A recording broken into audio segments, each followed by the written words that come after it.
Hello there, and welcome back to another episode of Wookiee's Oldies but Goodies. Today, guys, we have a very, very special episode for you, as this episode marks the 1-year anniversary of Oldies. Yay! Smiley face!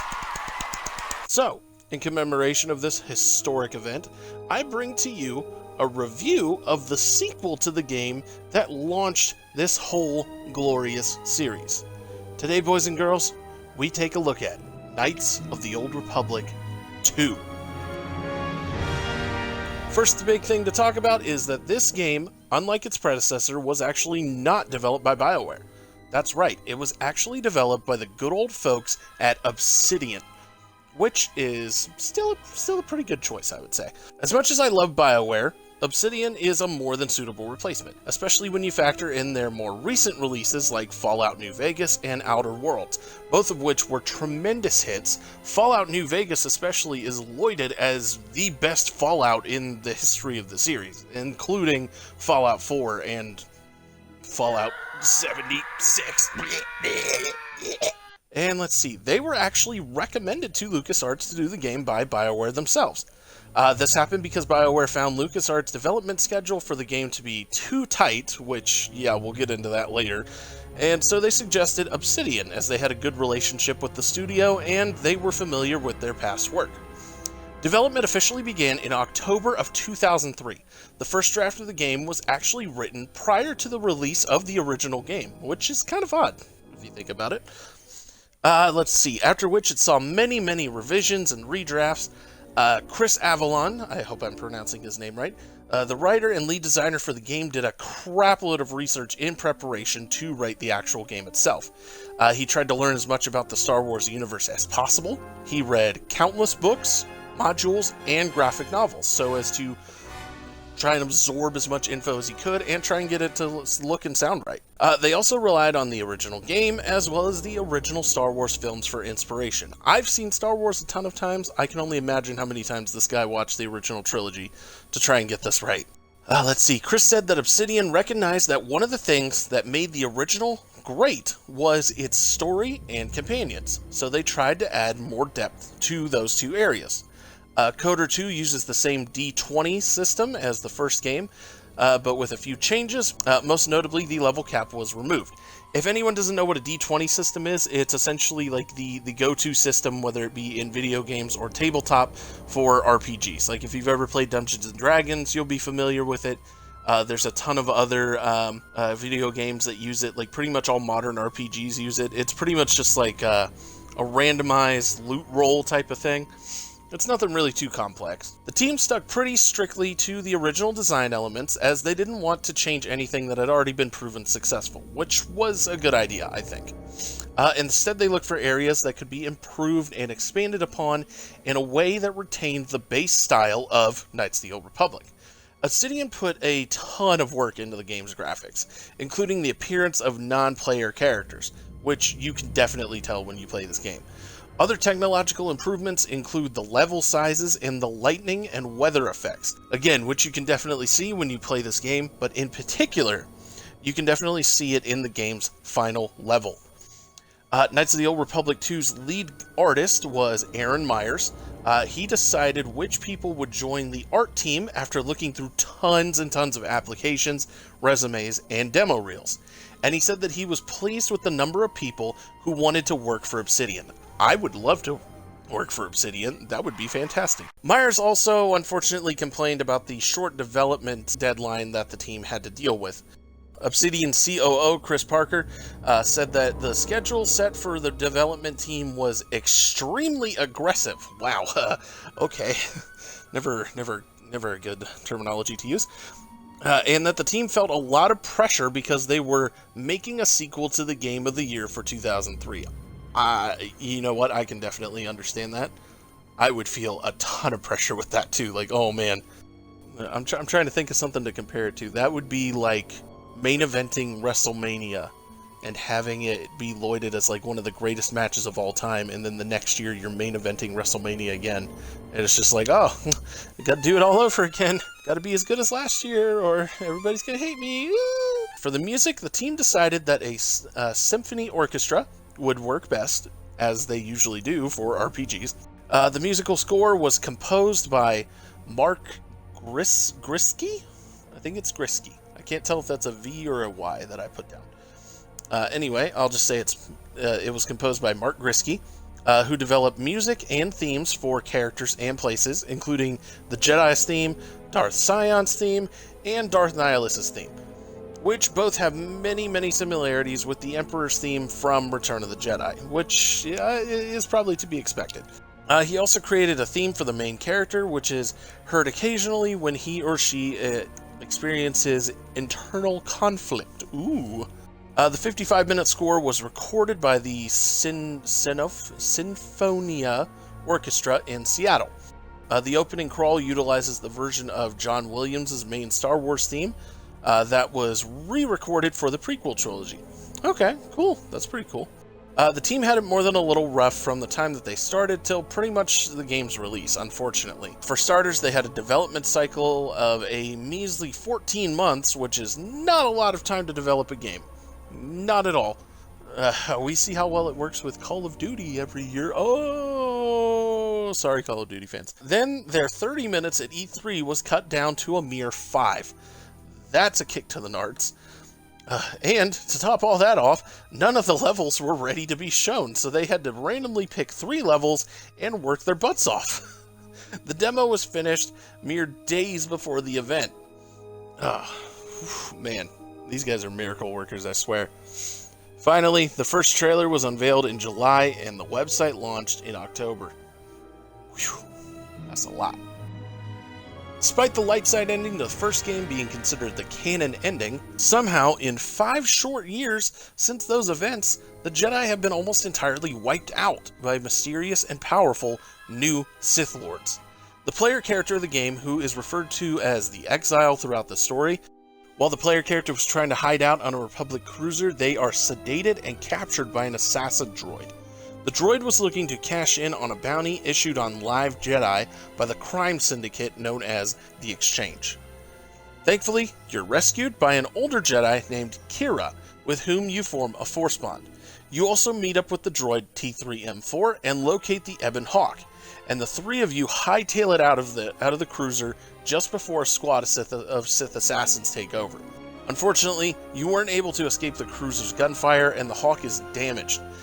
You crash land on the Paragus mining facility and must team up with the smuggler Atten Rand to escape. After getting the hell out of that death trap, you arrive on the planet Telos. While you're there, you encounter Atris, who is not only a surviving member of the Jedi Council, but is also the one who sentenced you to exile 10 years prior. Ooh, that's gotta be awkward. After you settle a little argument, Atris forms an uneasy alliance with you, and she urges you to seek out other surviving Jedi to rally against the Sith. From there, you travel to 4 different worlds, and depending on player choice, you either find them and ask for their help, or if you choose the path of the dark side, you kill them in revenge for being exiled. And as you continue your journey, you are joined by several companions, who we will talk about in a moment.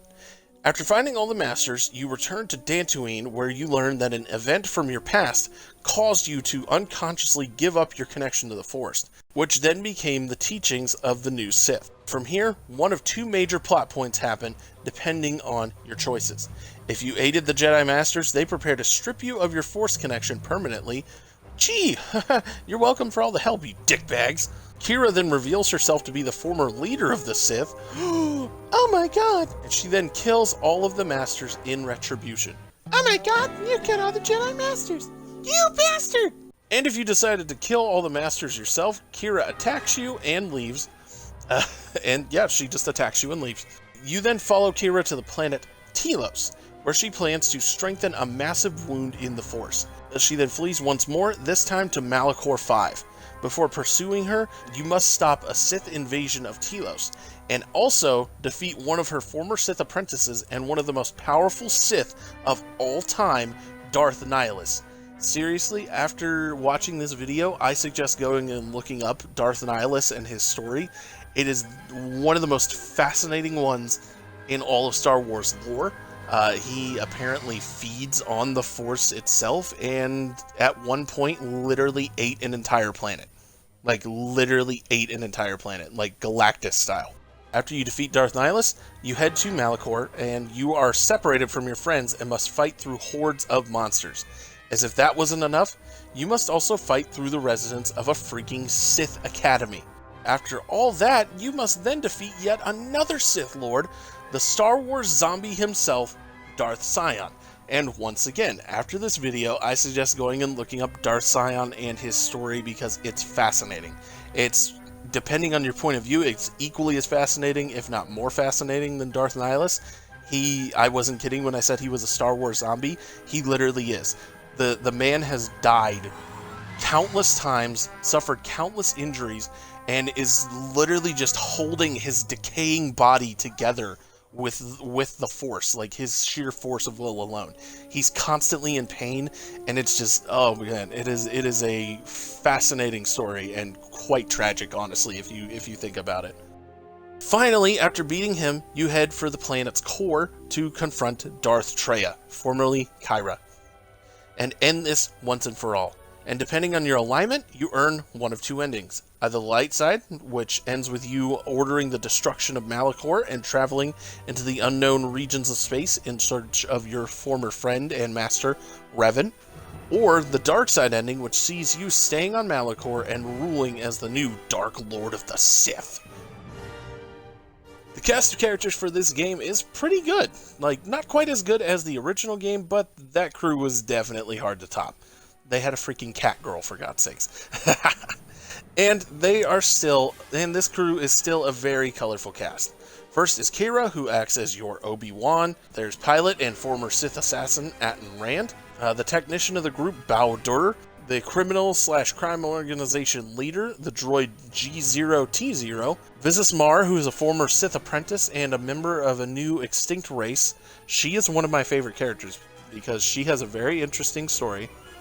She's like basically blind but sees with the Force or whatever, and she just has a very awesome personality, and she's one of my favorite romance options. Next up is two characters you will probably recognize from the first game, the lovable little droid T3M4, because every Star Wars everything has to have a lovable little droid now, and the former bounty hunter and Mandalorian Canderous Ordo, who has now risen to be the leader of the Mandalorians and now goes by the title of Mandalore. Hell yeah, brother. There are also a few other characters who join your party under certain circumstances. Everyone else from before that I mentioned up until this point is basically guaranteed. These characters are essentially like side characters, I guess you could say. They're characters like I said, under certain circumstances. You have to make the right choices to get these characters.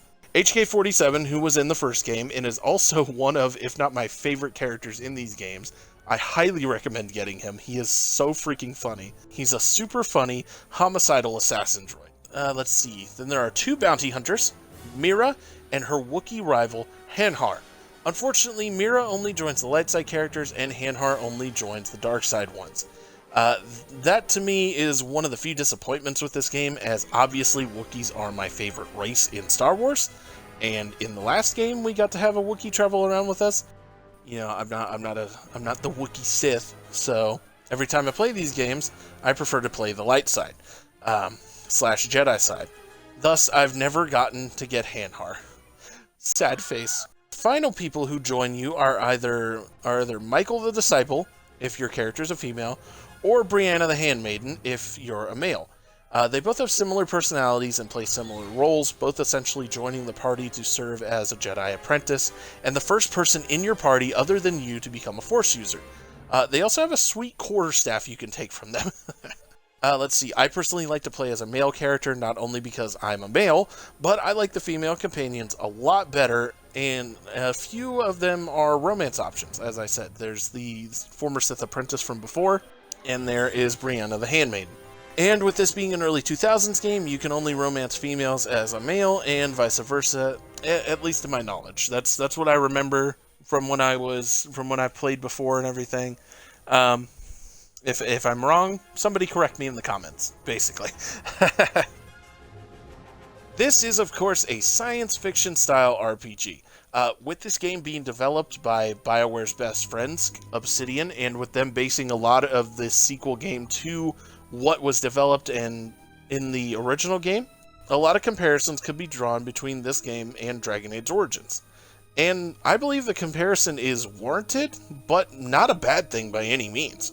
You start out as a lowly exile with no powers and diddly squat for weapons and armor, but through a lot of hard work, exploration, and of course defeating hundreds of enemies, you find better and way cooler weapons and armor, unlock force abilities, find companions, and what is easily the best part of these or any Star Wars games, gaining access to your lightsaber.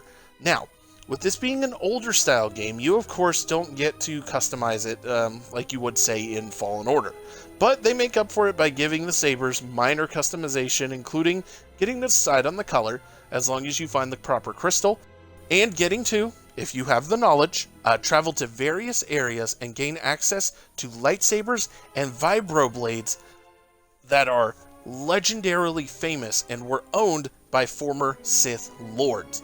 That's awesome. Let's see, these Sith Lords were incredibly renowned and powerful, and because of the light side and dark side choice mechanic, you can now wield these weapons either in continuation of the Sith Lord's ancient evil, or you can turn what was formerly a weapon of destruction into an instrument of good and justice, sticking it once and for all to those damn Sith Lords. Not too much to be said about the graphics. They look similar to the original graphics, as this game came out only about a year after the first, and they based a lot of the graphics and the look of this game off of the original. That's kind of to be expected. But you can tell that they don't look exactly the same either. To me, it looks like they took the original graphics and gave them a fine polish. I think you also notice more of an attention to detail with little things like popping out at you, and the cinematics look way better than they did before. They used the actual endgame engine this time for the cinematics and the cutscenes, and I think it worked out very well for them.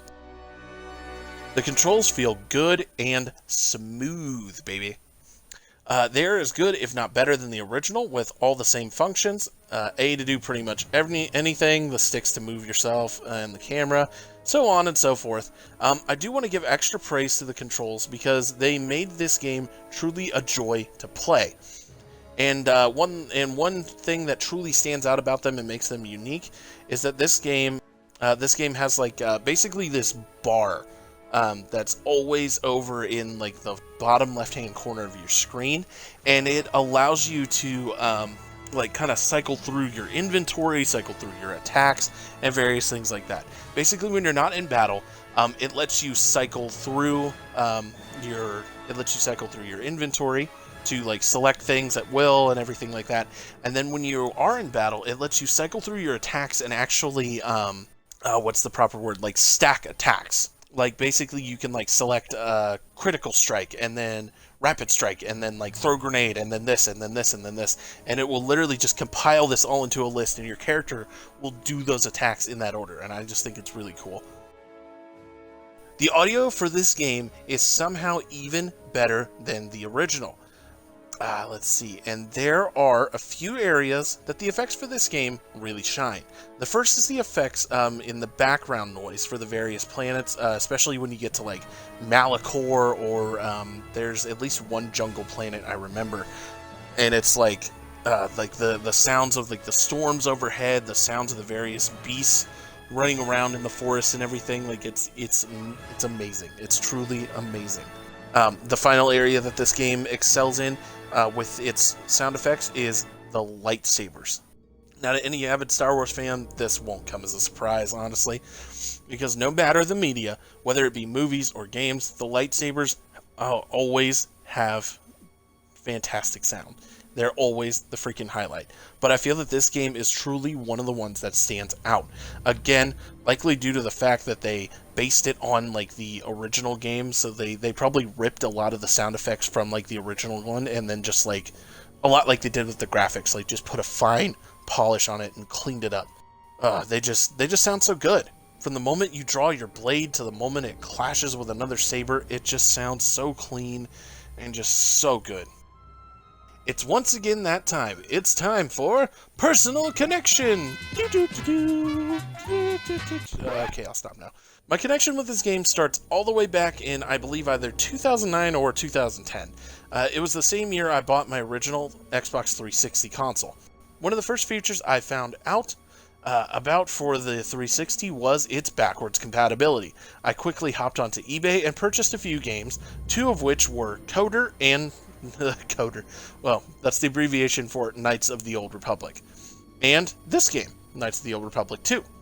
I got them because I had recently heard about them and thought that they sounded good, and also thought that they would make nice additions to my video game and Star Wars collections. Two birds, one stone. Let me tell you, the rumors did not disappoint. I was instantly hooked. In fact, I was so hooked that for the first few months of owning my 360, I didn't even have Xbox Live. I'm not joking. All I did was play these games. Had Dragon Age Origins never been released, one of these two games would easily be my favorite game of all time. Fast forward a few years later, and I was talking with my good friend and editor-in-chief himself, Mr. Rune, about the possibility of starting my own review show here on Tavern Gaming. He thought it was a great idea, but the question remained, which game should I start with? And I could think of no better game than Knights of the Old Republic. Thus, we come to today, a day of celebration and sequel reviews. Fun facts! The fastest time anyone has ever completed this game is 1 hour and 11 minutes, loads included. Holy shit! A character by the name of Atton Rand was supposed to be the main character in Jedi Knight Jedi Academy, and if you beat this game twice, then on the third time through, he will actually break the fourth wall and reveal this information to you. Let's see, Chris Avalon, one of the game's designers, originally wanted to give players the ability to turn Hanhar into a Dark Jedi side character, but because George Lucas apparently hates fun, he rejected this idea, saying he didn't want any more WookieeJedis to be introduced into the universe. What the hell do you have against WookieeJedis, George? Do we have a problem here, buddy? The last one is more of a sad fact than a fun fact, but I wanted to include it anyway. A staggering 30% of the content for this game actually had to be cut. As we've mentioned, Obsidian was being pushed to have the game done by Christmas of that year, and they didn't have enough time to complete the workload. Man, that kind of sucks. Alright, final thoughts. Don't even need to say it, this game is awesome. I love it. A lot of people think it's not as good as the original, and frankly, I don't see why. I really don't. I personally think that couldn't be farther from the truth. I think it's fantastic, and stands easily alongside its predecessor. Best of all, this game is incredibly easy to pick up. Head over to the Xbox store, pay a measly little $10, and you can be off on your own Star Wars adventure in no time. Alright, fellow Jedi, that does it for this episode of Oldies with Goodies. I want to thank each and every single one of you for watching me this past year. I hope you've all had as much fun as I have, and I hope to continue to bring you all joy in the future. May the Force be with you. But wait, there's more! That's right, everyone. This anniversary special is a surprise two-parter. Join me next time as I give myself a do-over and review for the second time the original Knights of the Old Republic. Till next time, stay safe out there. Love, Wookiee.